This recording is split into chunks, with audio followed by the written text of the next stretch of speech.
Hey, you. Yeah, you. You. I heard you've been having some problems with the slapback guy.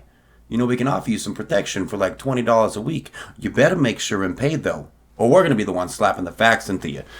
Today, we'll be talking about one of the most infamous gangsters of all time. You may know him as Al Capone, or better known as Scarface. Say hello to my little friend. Alphonse Gabriel Capone was born on January 17, 1899 in Brooklyn, New York. His father Gabriel and his mother Teresa Capone gave birth to a total of 9 kids. Alphonse and the other kids had to grow up quick, and while having good grades, Alphonse didn't agree with authority figures, so by the age of 14, he slapped a female teacher and got expelled from school. Now, unluckily, good old Alphonse grew up in the bad part of town, so seeing crimes and muggings was just an everyday thing for him, and this led to him joining a gang called the Junior 40 Thieves, and later on the Brooklyn Rippers. Now, by 1917, Al's boss was Frankie Yale, who was not only bootlegging alcohol, but selling protection to people too. You know what he's talking about, don't you? Don't forget, $20. Now, Frankie was making so much money from this that he soon bought a bar and called it the Harvard Inn. Now, the Harvard Inn was actually where Al would get his famous nickname, Scarface. And one night, he was working the front being a bouncer, and he met a sweet little lady named Lena Galluccio. Now, he was trying to get to know her better and offered to go on a walk with her, but she was not into Al at all. So later that night, when Al saw her from across the room, he yelled a compliment about her backside, which she thought was very inappropriate, and apparently so did her brother. "Hey, Lena. Yeah, I think you got a nice pooper." Frank, not taking too kindly to this booty compliment that his sister received, heads over to Al and whips out a knife. Al being a little bit bigger than him, and Frank not being a punk, he slashes Al in the face 3 times, causing Al to have to get 80 stitches, with the most prominent of his scars being on the left side of his face. Now, his friends didn't call him Scarface. What they called him was Snorky. Now, I know this sounds like a diss, especially in today's terms. You look like you got it at Ross. But back then it actually meant fine dresser, and Al was no stranger to overspending on fine clothes and imported Italian suits. He would often spend over $500 on a single suit. And listen, I know what you're thinking. I've got a couple $500 suits. They're pretty snazzy. Well, back in the 1920s and 30s, $500 would be around $7,000 today. Armani, anyone? Now, Al wasn't able to seek revenge for the scars that Frank gave him, because Frank was under protection, but they were able to reach some kind of reconciliation. Now, back in the Mafia, respect was a very big thing. In fact, they had this thing called Mafia Law, which I could do an entire another episode on, but we'll have to save that for a different time. Now, in 1918, Al had his son, Albert Francis Capone, with his soon-to-be wife, May Conklin. Now, she was 21 and he was 19, so Al actually had to get permission from his parents to get married. Now, in 1919, at the age of 20 years old, Al moved to Chicago and began working as a bouncer in a brothel. He ended up contracting syphilis and tried this new drug called Suboxone. This new drug could have killed him, but he didn't end up seeking treatment until it was far too late. Now, later that year, prohibition started in 46 states, and this was the direct cause of the rise of organized crime in the United States. The meeting will come to order. The Legion of Doom is now in session.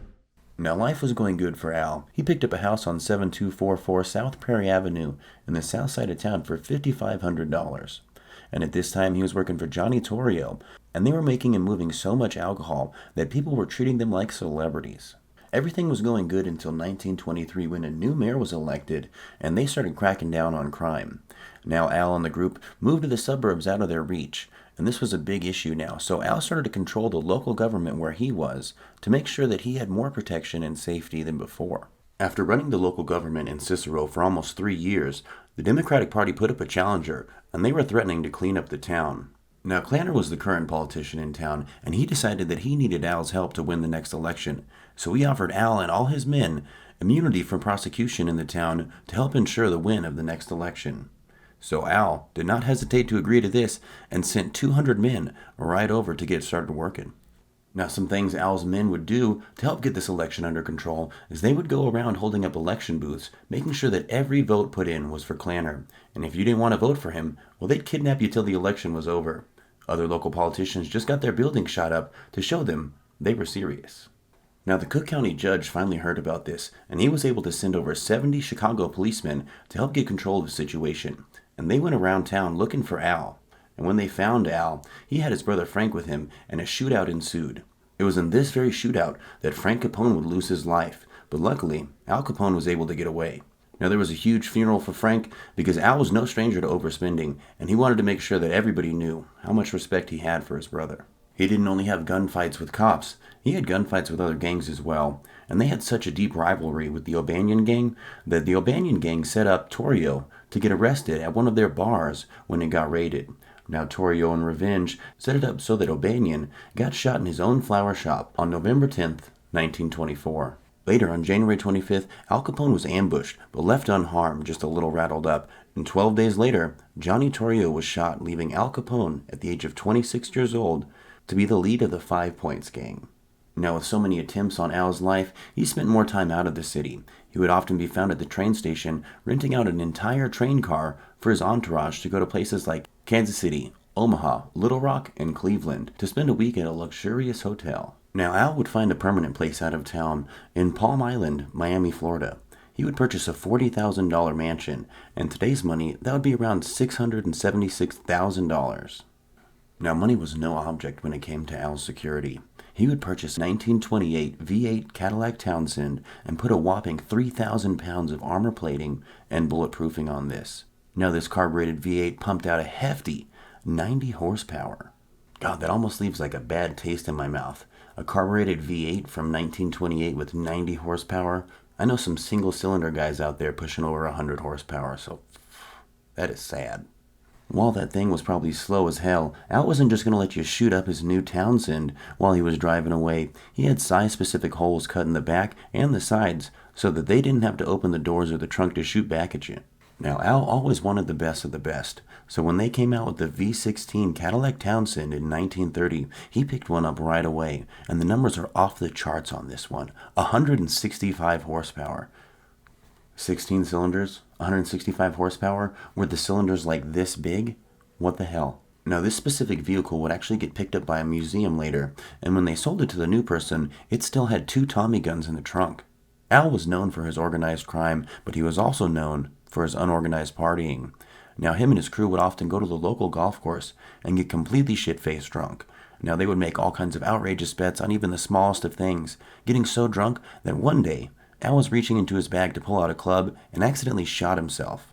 Now, he had to go to the hospital and registered under the name of Al Geary. Now, if you all remember, from 1929 to 1939 was the Great Depression, and Al, having so much money, he actually opened up a soup kitchen and would often donate heavily to the public to gain their favor.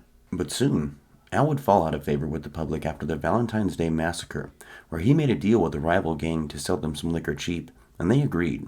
But he had 2 men show up in police uniforms and 2 in regular uniforms and hold them up.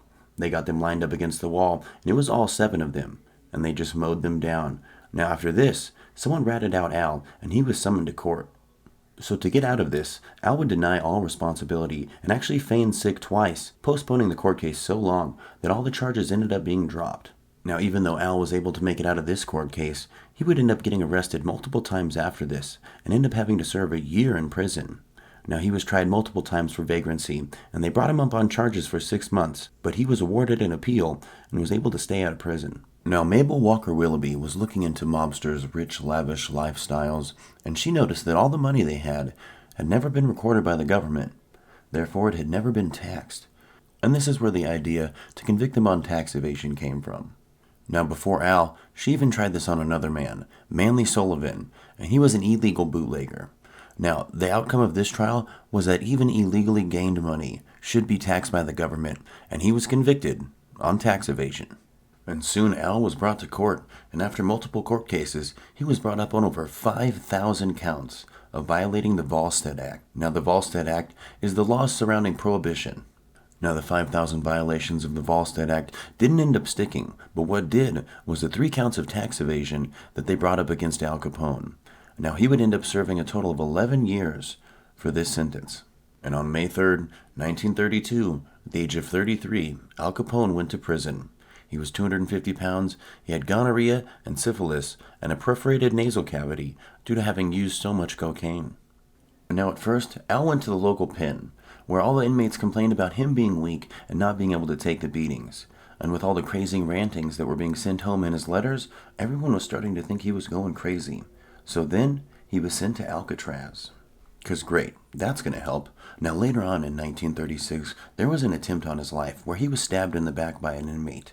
Now this was just a superficial wound, and he was able to fight off his assailant. But it wasn't the inmates who were going to do Al in. In 1938, he was diagnosed with syphilis of the brain, and he spent his final year in Alcatraz in the hospital ward. September 16th, 1939, he was released due to having reduced mental faculties.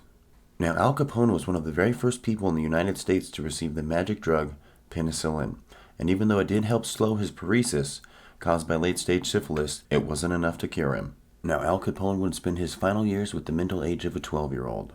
And he would suffer a stroke, bronchopneumonia, and a heart attack, and end up passing on January 25th, 1947, at 48 years old, from heart failure. Hey guys, thanks for joining us for another episode of Factslap, and don't forget to check out our actual YouTube page for Factslap, where we have just informational videos. We'll have another one coming out next week, and until then, remember, keep your fact hand strong. Friday, $20. Don't forget.